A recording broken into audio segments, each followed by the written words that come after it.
কবি হেলাল হাফিজ। বাংলাদেশের তুমুল জনপ্রিয় বোহেমিয়ান এই কবি ছিলেন আজীবন সংসার বিমুখ। এক সাক্ষাৎকারে তিনি জানিয়েছিলেন, এমন তিনটি ঘটনা যা কবিকে স্থায়ীভাবে সংসার বিমুখ করেছিল। আজকের পর্বে থাকছে সেই ঘটনার বিস্তারিত। হেলাল হাফিজ বলতে শুরু করলেন, এই দীর্ঘ জীবনের পেছনে ফিরে তাকালে তিনটি ঘটনার কথা মনে পড়ে। তিনটি ঘটনায় আমার জীবনকে ওলট পালট করে দিয়েছে। আমি সফল নাকি ব্যর্থ হিসাব করতে বসলেও ওই তিনটি ঘটনা অবধারিতভাবে সামনে চলে আসে। আজ আমার যতটুকু সফলতা সেই তিনটি ঘটনা তার পেছনে দায়ী। আবার আমার যতটা ব্যর্থতা তার পেছনেও আছে ওই তিনটি ঘটনা। প্রথম ঘটনা 1971 সালের 25শে মার্চের। তখন ঢাকা বিশ্ববিদ্যালয়ের ইকবাল হলে থাকি, যেটা বর্তমান সার্জেন্ট জহুরুল হক হল নামে পরিচিত।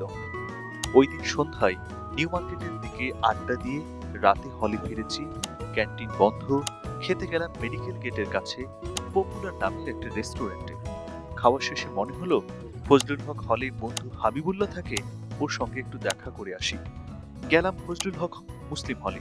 হাবিবুল্লাহর কক্ষে গিয়ে আমি আড্ডা শুরু করলাম। কিছুক্ষণ পর, রাত তখন 9:45 হবে, হঠাৎ গোলাগুলির বিকট আওয়াজ। আমরা হলের ছাদে উঠে দেখলাম নীলক্ষেত নিউ মার্কেটের দিকে দাউ দাউ করে আগুন জ্বলছে। পরদিন 27 মার্চ সকালে ইকবাল হলে গিয়ে দেখি মাঠের মাঝখানে এখানে ওখানে শুধু লাশ আর লাশ। নিজের কক্ষে গিয়ে সুটকেস গুছিয়ে দ্রুত বেরিয়ে পড়লাম। এখান থেকে পালাতে হবে, না হলে বাঁচা সম্ভব নয়। হলের গেটে এসে দেখি কবি নির্মলেন্দু গুণ দাঁড়িয়ে আছে। সে বলল, আমি ভেবেছি তুমি মারা গেছো, তোমার লাশ নিতে এসেছি। বলেই সে আমাকে জড়িয়ে ধরে হাউ হাউ করে কেঁদে উঠল। আমিও সজোরে কাঁদতে লাগলাম। তারপর সেখান থেকে আমার বড় ভাইয়ের বাসায় গিয়ে উঠলাম। এই ঘটনা আমার হৃদয়ে ব্যাপকভাবে ছাপ ফেলল। তখন কেবলই মনে হতো, ওই রাতে যদি আমি ফজলুল হক হলে না গিয়ে নিজের হলে ফিরতাম, তাহলে তো বাঁচতাম না, একটা বোনাস জীবন পেয়েছি। এই উপলব্ধি আমার ভেতর বিরাট বৈরাগ্য এনে দিল। এক ধরনের সন্ন্যাস জীবন যাপন শুরু করলাম আমি। দ্বিতীয় ঘটনা 73 সালের জুনে।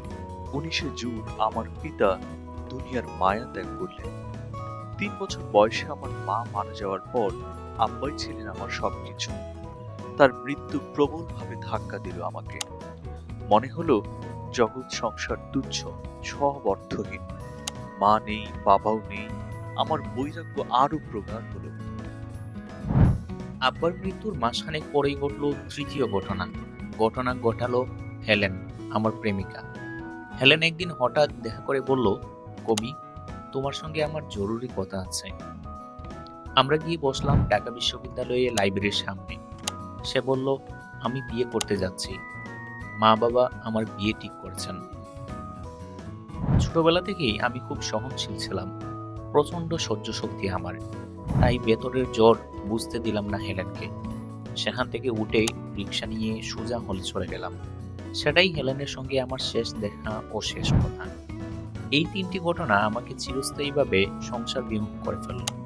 আমার আর ঘর হলো না, সংসার হলো না, অর্থকরী হলো না, প্রতিষ্ঠা হলো না।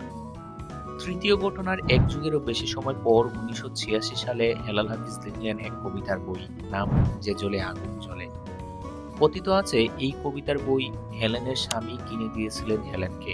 সেই বই পড়ে হেলেন মানসিকভাবে প্রচন্ড আঘাত পান এবং এক পর্যায়ে পাগল হয়ে যান। এই ঘটনা নিয়ে আমাদের চ্যানেলে আলাদা একটা এপিসোড আছে, চাইলে দেখতে পারেন। কমেন্টে এবং ডেসক্রিপশনে লিংক দেয়া আছে। প্রিয় দর্শক, আমাদের সাথে থাকার জন্য অসংখ্য ধন্যবাদ। সাহিত্য বিষয়ক কি ধরনের ভিডিও আশা করেন কমেন্ট করে জানাবেন। সবাই ভালো থাকবেন, সুস্থ থাকবেন। আল্লাহ হাফেজ।